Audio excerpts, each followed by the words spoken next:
प्रभु का धन्यवाद हो। प्रभु ने आज हम सबों को फिर से यह संगति दिया है कि हम लोग पुनरुत्थान पर्व के बाद दूसरे रविवार में शामिल होने सके हैं। आइए हम लोग आज के इस रविवार की आराधना को आरंभ करते हुए हम लोग गाएंगे सच्ची वाणी से।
हमारा आरंभ तेरे एक परमेश्वर पिता, पुत्र और पवित्र आत्मा के नाम से, आमीन। हमारी सहायता ईश्वर के नाम से है, जिसने स्वर्ग और पृथ्वी को सिरजा।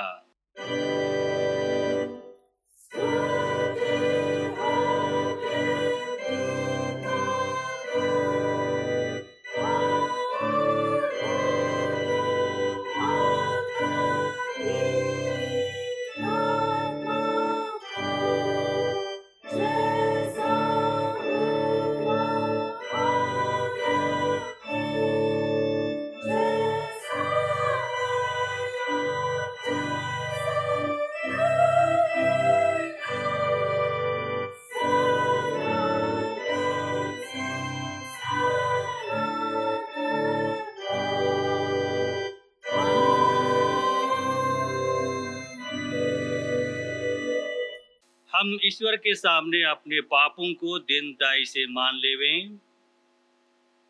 हे सर्वशक्तिमान ईश्वर दयालु पिता, हम दीनताई से अपने सब पाप और अपराधों को तेरे सन्मुख मान लेते हैं। तो अपने प्रिय पुत्र हमारे प्रभु यीशु ख्रिस्त के कारण हम पर दया दृष्टि कर और हमारे सब पापों को क्षमा कर। आमीन।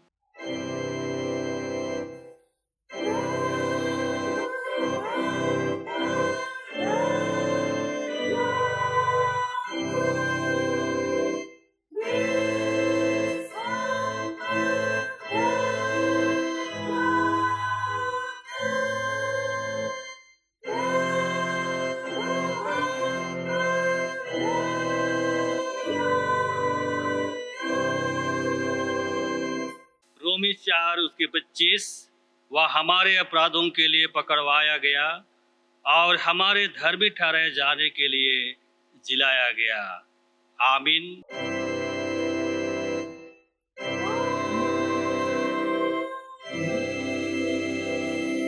सबसे ऊंचे स्थान में ईश्वर का गुणानुवाद हो।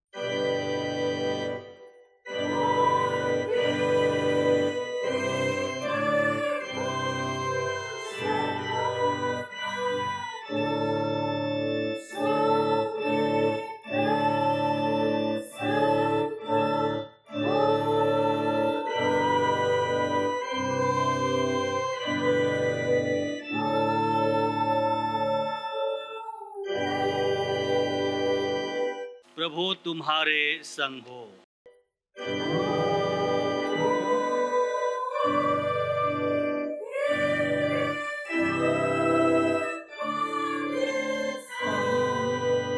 हम प्रार्थना करें। हे हमारे प्रभु यीशु ख्रिस्त, हम तेरा धन्यवाद करते हैं कि तू हमारे भलाई के लिए मृतकों में से जी उठा और हमारा स्वर्गीय राजा पिता के दाहिने हाथ बैठा है। हम तेरी स्तुति करते हैं कि तू अनुग्रह करके अपने स्वर्गीय दानों से हमको पालता और अपने आत्मा के द्वारा अगुवाई करता है, जिससे शांति और कल्याण हमको मिले। हमारी अविश्वासता पर दृष्टि ना करके अपनी दया को हमसे दूर मत कर। हमारे हृदयों की सब विरोधता मिटा, हमको अपने अधीन कर कि हम पाप और संसार की व्यर्थ सेवा को छोड़कर तेरी ही इच्छा के अनुसार चलें। हे प्रभु, तू ही हमारा राजा और चरवाहा है। तुझ पर भरोसा रखते हैं। तुझी को स्तुति और महिमा हो, अब से लेकर के सदा लो। आमीन।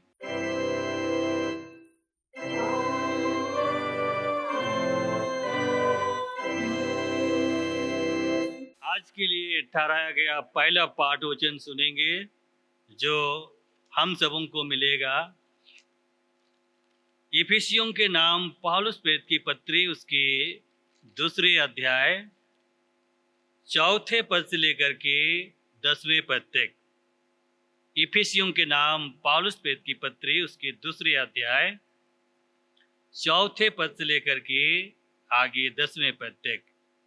परमेश्वर का वचन इसमें ऐसा लिखा है, परंतु परमेश्वर ने जो दया का धनी है, अपने उस बड़े प्रेम के कारण जैसे उसने हमसे प्रेम किया, जब हम अपराधों के कारण मरे हुए थे तो हमें मसीह के साथ जिलाया।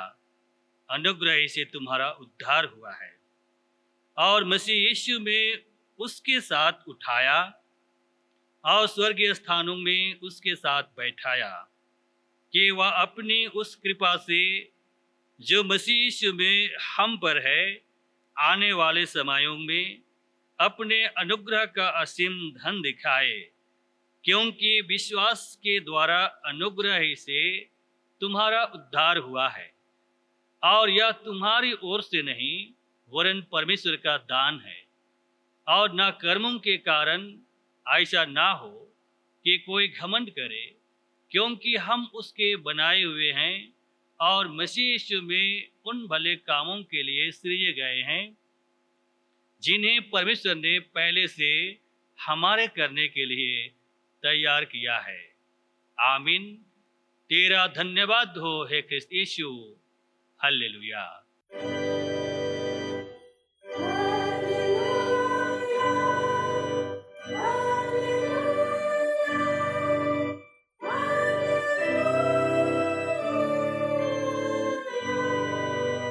अब हम समझ के चाहने कलीसिया के संग अपने महापवित्र विश्वास को मान लेकर के एक साथ यूं कहें, मैं विश्वास करता हूँ परमेश्वर पिता पर, जो स्वर्ग और पृथ्वी का सर्वशक्तिमान सृजनहार है, और उसके इकलौते पुत्र अपने प्रभु यीशु ख्रिस्त पर, जो पवित्र आत्मा से गर्भ में आया, कुंवारी मरियम से उत्पन्न हुआ, पंतुस पिलातुस की आज्ञा से दुख उठाया, क्रूस पर चढ़ाया गया, मर गया और गाड़ा गया, पाताल में उतरा, तीसरे दिन मृत्युओं में से जी उठा, स्वर्ग पर चढ़ गया और परमेश्वर सर्वशक्तिमान पिता के दाहिने हाथ बैठा है, जहाँ से वह जीवितों और मृतकों का विचार करने को फिर आएगा।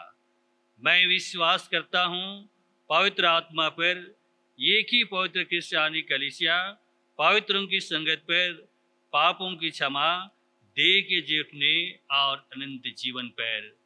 आमीन।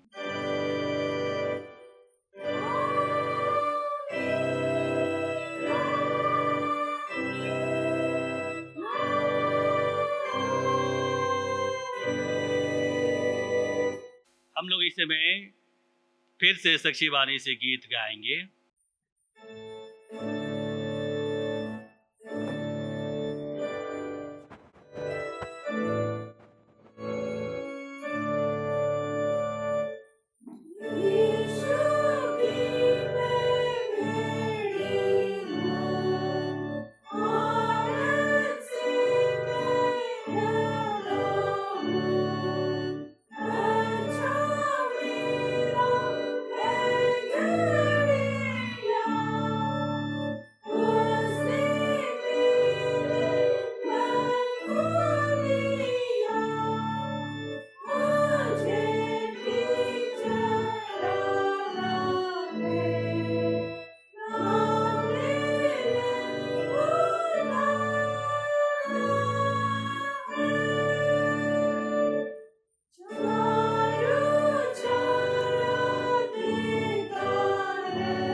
तुम्हें हमारे पिता ईश्वर और जी उठे प्रभु यीशु मसीह की ओर से अनुग्रह और शांति बहुत ऐसे मिले।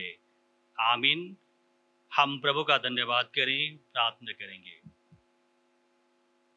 हे महान जीवित अनुग्रहकारी समर्थी प्रभु जी, हम तेरे दया अनुग्रह के लिए तेरा धन्यवाद करते हैं कि सारे जगत के उद्धार के निमित्त तो अपने प्रिय पुत्र यीशु को बलिदान किया और उसको मृतकों में से तूने जिंदा जिला उठाया है कि हम सब लोग उसके द्वारा से जीवित हो जाएं, जीवन पाएं और उस जयवंत जीवन को लेकर के हम निरंतर आगे बढ़ता जाएं।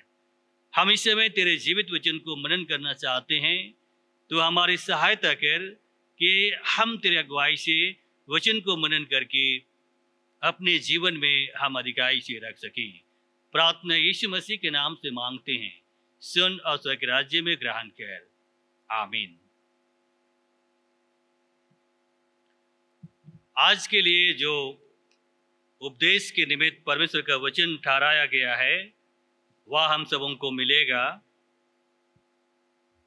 यूहन्ना रचित सुसमाचार उसके 10वें अध्याय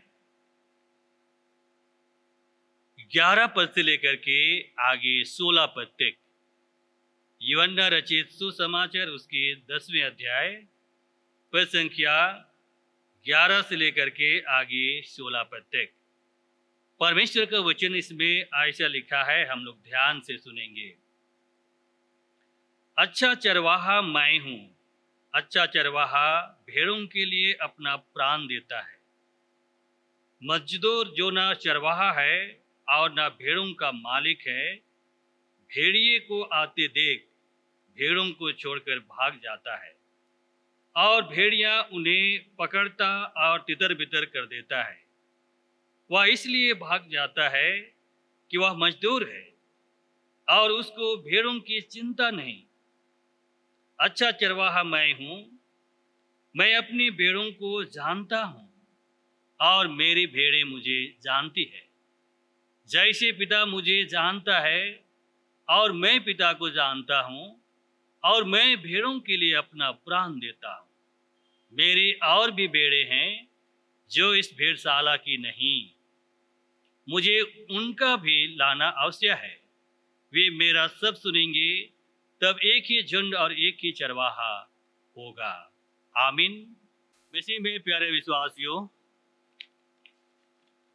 आज हम लोग हमारे मसीह कलीसिया कैलेंडर के आधार पर मिसेरिकोर दियस डोमिनी के रविवार में पाए जाते हैं और मिसेरिकोर दियस डोमिनी का अर्थ प्रभु की दया है और प्रभु की दया करने से हम उनके संपूर्ण प्रेम को स्मरण करते हैं जो पूरे जगत के, पूरे सृष्टि के हम मानव जातियों को बचाने के लिए उन्होंने अपने प्रिय पुत्र यीशु के द्वारा से प्रकट कर दिया कि हमसे परमेश्वर कितना प्रेम रखता है। हम उनके मृत्यु और उनके पुनरुत्थान के द्वारा से परमेश्वर के इस प्रेम की प्रकटीकरण को हम यहाँ पर देखते हैं। प्यारे विश्वासियों, परमेश्वर का वचन आज के लिए जो मनन के निमित्त हमारे लिए ठहराया गया है, हम यहाँ पर देखते हैं और इस वचन का शीर्षक के रूप में हमें दिया गया है, वह है यीशु अच्छा चरवाहा है। और यीशु अच्छा चरवाहा है, ये बातें हम सब लोग जानते हैं। बाइबल के माध्यम से, मनन और चिंतन के माध्यम से हमने अवश्य जाना है कि यीशु दुनिया के अच्छा ही नहीं लेकिन एक सर्वोच्च चरवाहा है और उसकी तुलना में कोई भी चरवाहा नहीं हो सकता है। तो भी आइए हम लोग यहाँ इस पाठ में हम लोग विशेष करके कुछ बिंदुओं को हम लोग चर्चा करेंगे, मनन करेंगे। जो हमें विशेष करके हमें मिलता है वह है चरवाहा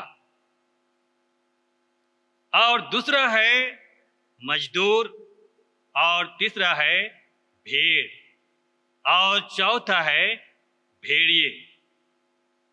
तो इन चारों के विषय में हम लोग मनन करेंगे और देखेंगे कि वचन हमसे क्या कहना चाहता है, क्या अगुवाई करना चाहता है।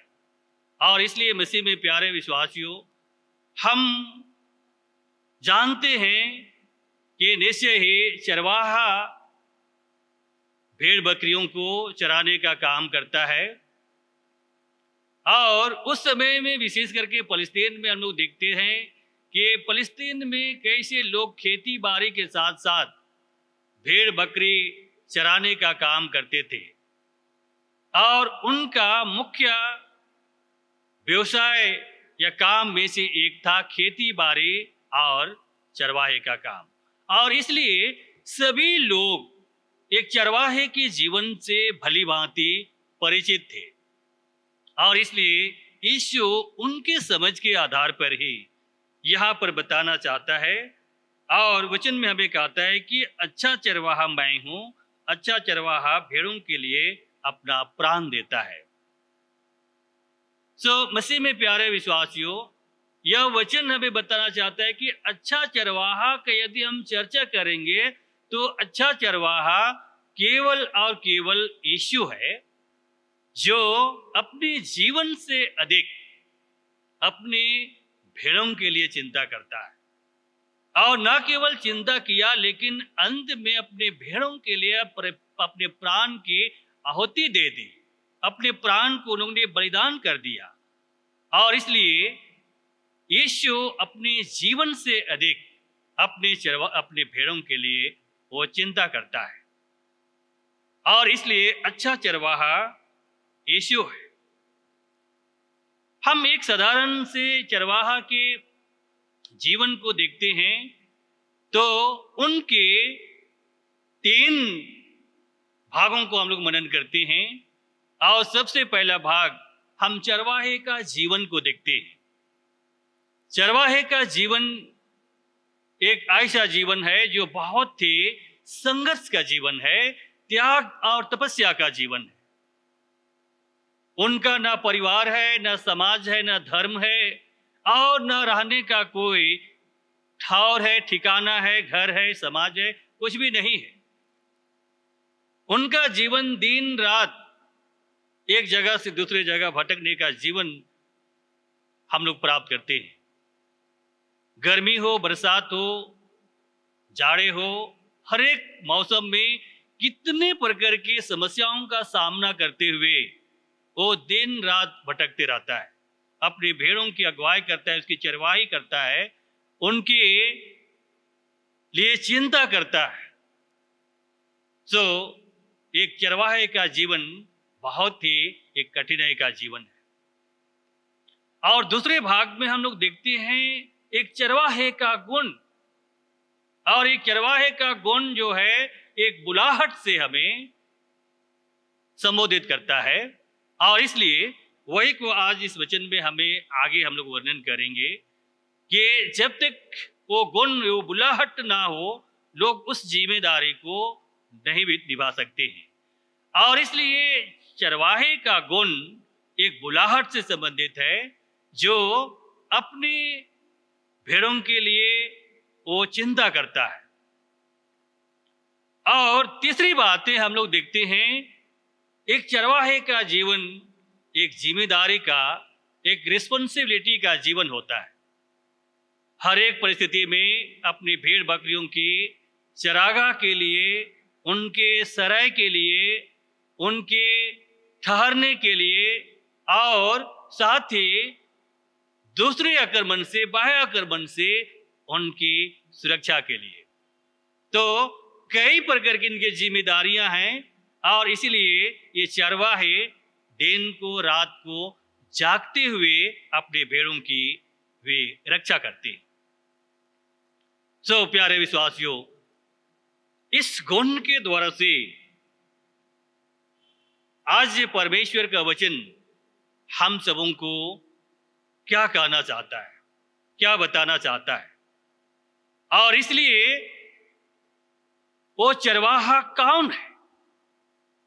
आज के दिन में, आज के समय में वो चरवाहे का जिम्मेदारी परमेश्वर ने किनको सौंपा है, हम सबों को देखना है कि वो जिम्मेदारी किनको दिया है। मसीह में प्यारे विश्वासियों, और तब हम लोग दूसरे भाग में देखते हैं मजदूर कौन है। कहने से मजदूर साधारण रूप से कोई मजदूरी में काम करता है, और इसलिए जो मजदूरी में काम करता हो उनको केवल अपनी मजदूरी की चिंता है। कोई भी काम में किसी भी मजदूर को लगाया जाए तो उनका उतना ही लगाव रहेगा जितना उनका समय, काम करने का समय। प्यारे विश्वासियों, हम देखते हैं कि साधारण से मजदूर जो है अपनी मजदूरी के लिए मेहनत करता है, परिश्रम करता है, परंतु इस वर्णन में हम मजदूर का अर्थ हम दूसरे रूप में देखते हैं, और वो मजदूर के विषय में यहाँ पर कहा गया है जो अपने काम के प्रति गैर जिम्मेदारी है, अपने काम के प्रति गैर जिम्मेदारी है, और उनको, उस मजदूर को मजदूरी में चरवाहे का काम सौंपा गया है। और इसीलिए ये परिस्थिति आई कि वो भेड़िए को आते देखकर वो भाग जाता है। और इसलिए हम यहाँ पर देखते हैं कि अपने काम के प्रति गैर जिम्मेदारी व्यक्ति को, लोगों को उस मजदूर से तुलना किया गया है। और इसका दूसरे भाग में हम लोग देखते हैं तो वो एक प्रकार की स्वार्थी है। और स्वार्थी हम लोग इसलिए कहते हैं कि 12वें पद में लिखता है, मजदूर जो न चरवाहा है और न भेड़ों का मालिक है, भेड़िए को आते देख भेड़ों को छोड़कर भाग जाता है और भेड़िए उन्हें पकड़ता और तितर बितर कर देता है।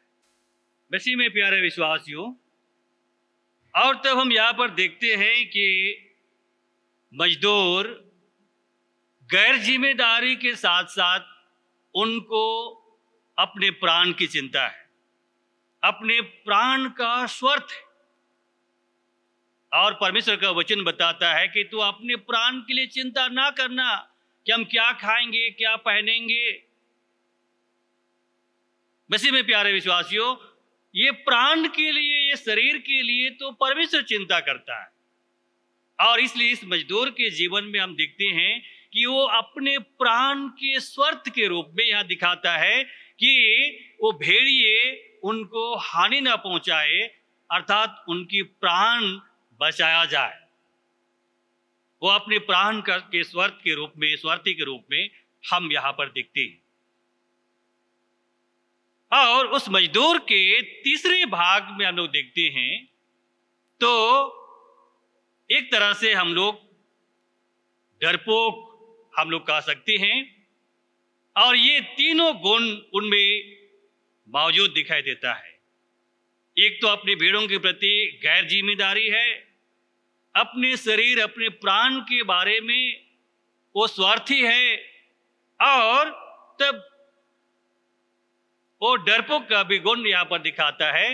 हो सकता है भेड़िए को देख करके वो डर से वहां से भाग जाता है। मसीह में प्यारे विश्वासियों, मजदूर का गुण, मजदूर की जिम्मेदारी हम यहाँ पर देखते हैं तो वो अपनी भेड़ों के प्रति नहीं है। और इसलिए यीशु कहता है कि वह न चरवाहा है और न मालिक, परंतु वह मजदूर है, और इसलिए उनको मजदूरी की आवश्यकता है, उनको जिम्मेदारी नहीं। मसीह में प्यारे विश्वासियों, हम आगे देखते हैं भेड़ के विषय में। और भेड़ कौन है?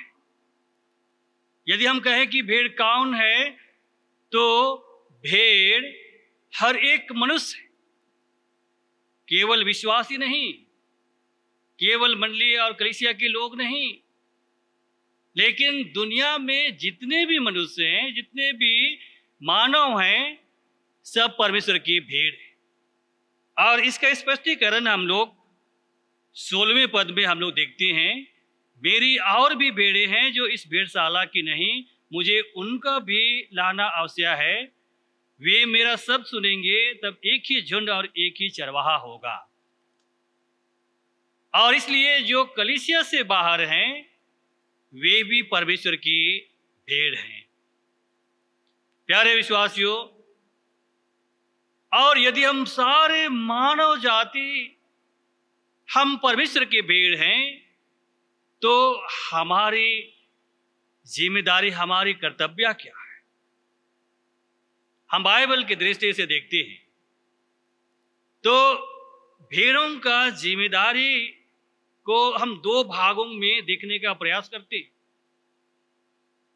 और ये 2 भाग में पहला है व्यक्तिगत, और इस व्यक्तिगत में के हम 3 भाग हम लोग देखते हैं। परमेश्वर का वचन इसी में 10वें अध्याय के 27वें पद से आगे 27वें पद में हम लोग देखेंगे तो इसमें हम सबों को मिलेगा। और उसके लिए परमेश्वर का वचन हमें बताता है कि सबसे पहले हमको उसकी आवाज सुनना है, आवाज सुनना है। और परमेश्वर का आवाज का आने से परमेश्वर का वचन है, परमेश्वर का शिक्षा है, उसकी आज्ञाएं हैं जो आज हम सबों को परमेश्वर ने दिया है। हमारे पास परमेश्वर का आवाज है, परमेश्वर का वचन है, परमेश्वर की आज्ञाएं हैं। हम रोज दिन पढ़ते हैं, रोज दिन जानते हैं, सुनते हैं, लेकिन उसका पालन हम कितना करते हैं वो हमारी स्वयं की जिम्मेदारी है। और इसलिए व्यक्तिगत में हम देखते हैं कि सबसे पहले हम उसकी आवाज को सुने, अर्थात परमेश्वर के शिक्षा को, उसकी आज्ञाओं को हम ग्रहण करें। और इसका दूसरा भाग में हम लोग देखते हैं कि वे मुझे पहचानते हैं, वे मुझे जानते हैं। ये जानना का अर्थ यह नहीं कि परमेश्वर संपूर्ण जगत का सृष्टि करता है और यीशु मसीह परमेश्वर का पुत्र वह है जो बैतुलहम में एक मनुष्य के रूप में जन्म लिया। लेकिन मसीह में प्यारे विश्वासियों, जानना का अर्थ है उस पर विश्वास रखना, उस पर भरोसा रखना और यह देखना है कि वो परमेश्वर ने हमारे जीवन के लिए क्या क्या किया है। परमेश्वर ने हमें बुद्धि दिया, हमें ज्ञान दिया, हमें सुंदर शरीर दिया है, हमें परिवार दिया है, हमें नौकरियां दी है, कई प्रकार के संसाधन हमारे जीविका के लिए दिए।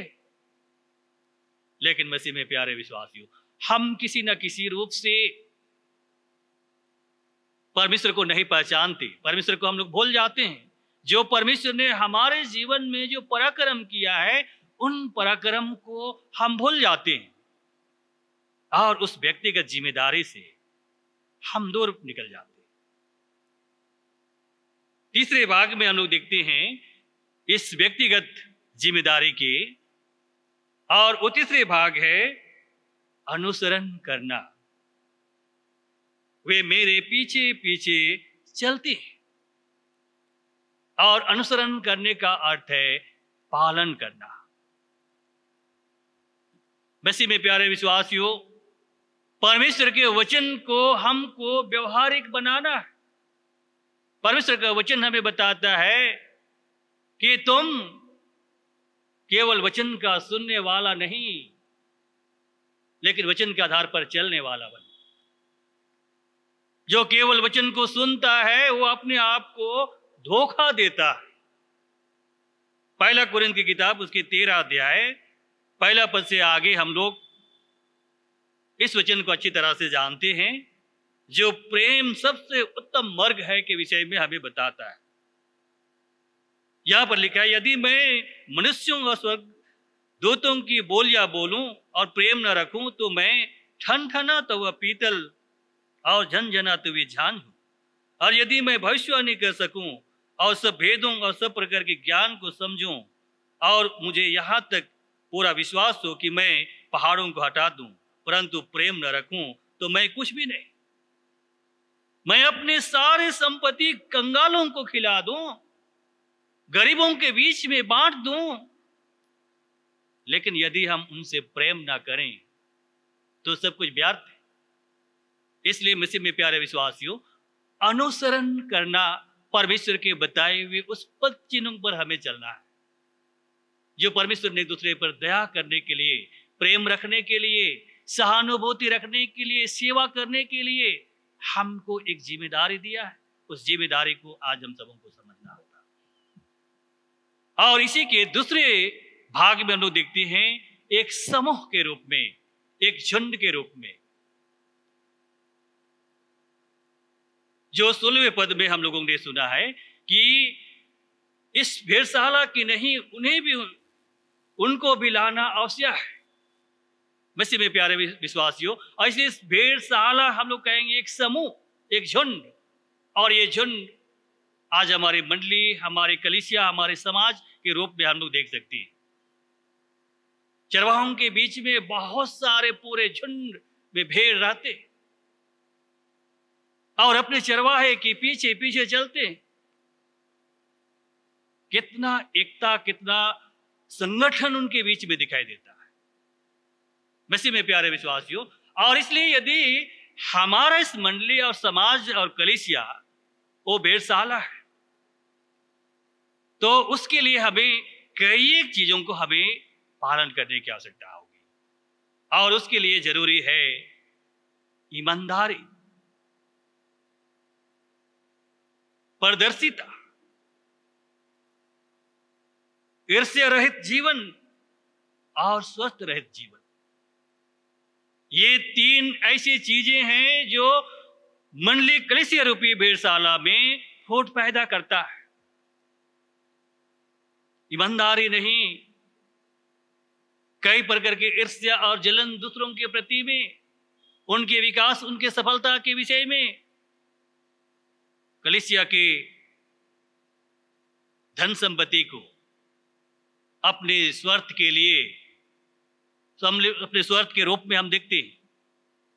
लोगों का विश्वास हमारे जीवन से उठते जाता है, और मसीह में प्यारे विश्वासियों, तब ये झुंड में कई तरह से विवाद पैदा होता है, और जो हम मंडली कलीसिया होकर के उनके भेड़शाला एक झुंड के लोग कहे जाते हैं, हमारे बीच में दूरियां होते जाती। चरवाहे के भेड़ों के बीच में ऐसा दूरियां नहीं थे, वे लोग एक साथ चलते थे। लेकिन आज हमारे बीच में ये खामियां है, हम भेड़ों के बीच में ईर्ष्या है, जलन है, स्वार्थ है, कई प्रकार के विवाद है। हम एक दूसरे के प्रति संतुष्ट नहीं है, ईमानदार नहीं है, और इसी के कारण से इस मंडली कलीसिया रूपी भेड़शाला के बीच में विवाद और फूट दिन प्रतिदिन बढ़ते जा रहा है। आज हम देखते हैं तो हम कलीसिया के लोग कलीसिया की देखभाल के लिए एक चरवाहे के रूप में नियुक्त किए गए, एक पंच के रूप में, एक अधिकारी के रूप में, एक प्रचिन के रूप में, एक पादरी प्रचारक के रूप में, बिशप के रूप में। मसीह में प्यारे विश्वासियों, और हम सबों को देखना है कि हमारे झुंड में, हमारे चरवाहों, हमारे भेड़ों को उनके चरागाह के लिए क्या आवश्यकता है, उनके सराय की आवश्यकता क्या है। क्या बाह्य आक्रमण तो उनके जीवन में नहीं हो रही है। प्यारे विश्वासियों, हमको इन सभी चीजों को देखने की आवश्यकता है, क्योंकि परमेश्वर ने हम सबों को अपने मंडली कलीसिया की देखभाल के लिए एक चरवाहे के रूप में नियुक्त किया है, एक मजदूर के रूप में नहीं। तो आज हम सबों को अपने जीवन के जिम्मेदारियों को समझने की आवश्यकता है, और सब प्रकार की पारदर्शिता और ईर्ष्या और जलन रहित जीवन हम सबों को ले आने की आवश्यकता है। तभी एक एकता, एक प्रेम में हम आगे बढ़ते जाएंगे। और परमेश्वर का वचन हमें बताता है कि वे मेरा शब्द सुनेंगे, एक ही झुंड और एक ही चरवाहा होगा। सब कलीसिया के लोग एक ईश्वर को मानने वाले लोग होंगे, वो यीशु मसीह हमारा भला और उत्तम चरवाहा। मसीह में प्यारे विश्वासियों, और तब हम लोग चौथे भाग के रूप में इस पूरे पाठ में हम लोग देखते हैं, वो है भेड़िए। और भेड़िए कौन हैं कहने से, भेड़िए वे हैं जो फूट डालते हैं, अशांति और बिखराव पैदा करते हैं। कई स्वार्थ की बातों को लेकर के, कई सोच और विचार को लेकर के, अपने स्वार्थ को, अपनी सोच और विचार को मंडली में पालन करना चाहते, करवाना चाहते, और इस तरह से फूट, अशांति और बिखराव पैदा करते हैं। वे एक भेड़िए के समान। और झूठे प्रचारक जो तोड़ने और अधिकार करने का काम करते हैं। मत्ती की किताब उसके 7वें अध्याय पद संख्या 15 में हम लोग देखते हैं, इसमें लिखा हुआ है, झूठे भविष्यवक्ताओं से सावधान रहो, जो भेड़ों के भेष में तुम्हारे पास आते हैं, परंतु अंतर में वे फाड़ने वाले भेड़िए हैं। सो मसीह में प्यारे विश्वासियों, ये भेड़िए तो होड़ और अशांति पैदा करने वाले लोग, तोड़ने और अधिकार करने वाले लोग, और इस तरह से हम लोग कहते हैं कई तरह से ऐसे लोग हैं जो मंडली समाज को, कलीसिया को तोड़ने का काम करते हैं, फूट पैदा करने का काम करते हैं। निश्चय में मसीह में प्यारे विश्वासियों, ये उन भेड़ियों के समान है जो झुंड को तितर बितर करते हैं। इसलिए मसीह में प्यारे विश्वासियों, ये भेड़ियों का कई रूप हो सकता है जो झुंड को आक्रमण करने के लिए वो प्रकट होते हैं। वो एक अवसरवादी, आक्रामक, गरजने वाले, अवसर ढूंढने वाले, अवसरवादी, ऐसे भेड़िए अवसर पा करके झुंड के बीच में अपना अधिकार करना चाहता है। जैसे कि लोगों के बीच में जो प्रेम का एक बंधन है, संगति है, उनके बीच में बैरता उत्पन्न हो जाए। सो प्यारे विश्वासियों, आज हम सबों को देखने की आवश्यकता है कि पूरे कलीसिया एक सुंदर परमेश्वर का भेड़शाला है और हम सब मसीही लोग उस भेड़शाला में एक चरवाहे के अगुवाई में हम पाए जाते हैं। आज हर एक की जिम्मेदारी है हम अपने मालिक को पहचाने, हम अपने मालिक की आवाज को सुने और उसके बताए हुए मार्ग में आगे बढ़ता जाएं। निश्चय हमें आशीष मिलेगी, हमें शांति मिलेगी और उस परमेश्वर के बीच संगति में हम सुरक्षित पाए जाएंगे और कोई भी बाह्य ताकत, फाड़ने वाले भेड़िए हमको अपने विश्वास से, इस संगति से कभी भी अलग ना करने पाए। परमेश्वर इस वचन के द्वारा से हम सबों को बहुत ऐसे आशीष प्रदान करे। आमीन। आइए हम प्रार्थना करें। सर्वशक्तिमान अनुग्रहकारी दयालु प्रभु, हम तेरा धन्यवाद करते हैं तो अपने जीवित वचन के द्वारा से हम सबों से तूने बातचीत किया है। जैसे प्रभु तो हमारे सारे दुर्बलताओं को जानता है, हमारे सोच और विचार को भी तो जानता है।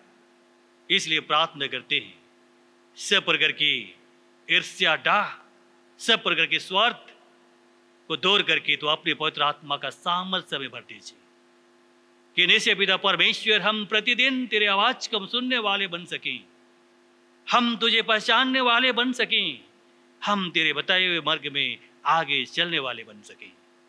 प्रभु जी, इसलिए प्रार्थना करते हैं दुनिया के रोकने वाली ताकत हमारे जीवन में हम पर अधिकार कर ना पाए, वरन जिस बुलाहट में तूने हम सबों को बुलाया है कि सबको सुरक्षा मिले, सबको जीवन और त्राण मिले।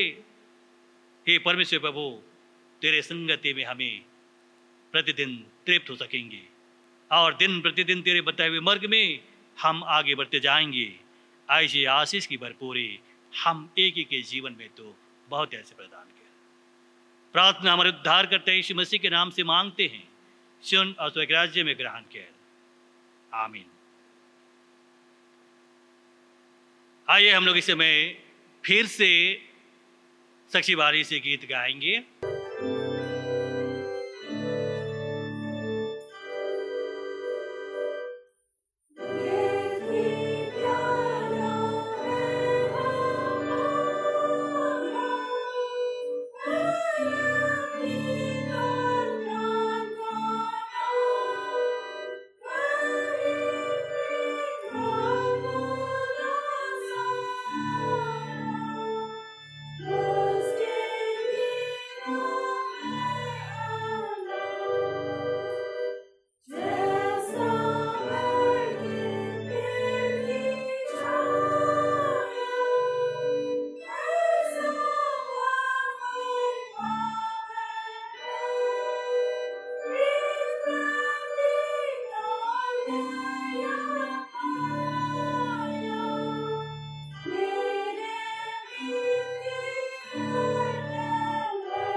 हम लोग एक साथ प्रभु की प्रार्थना को उच्चारण करते हुए आज की आराधना को अंत करेंगे। हे हमारे पिता, तू जो स्वर्ग में है, तेरा नाम पवित्र किया जाए, तेरा राज्य आवे, तेरी इच्छा जैसे स्वर्ग में है वैसे ही इस पृथ्वी पर भी होवे। हमारे प्रतिदिन की रोटी आज हमको दे, और हमारे अपराधों को क्षमा कर, जैसे हम भी अपने अपराधियों को क्षमा करते हैं, और हमको परीक्षा में मत डाल, परंतु बुराई से छुड़ा, क्योंकि राज्य और पराक्रम और महिमा सदा तेरे ही हैं। आमीन।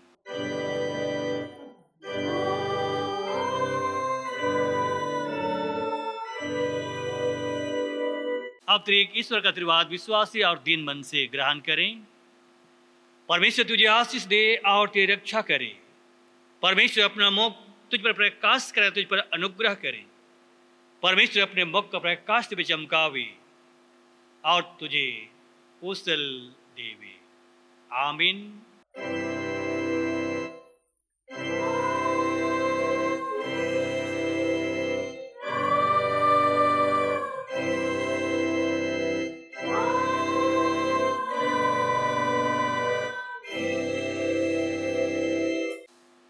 यीशु है।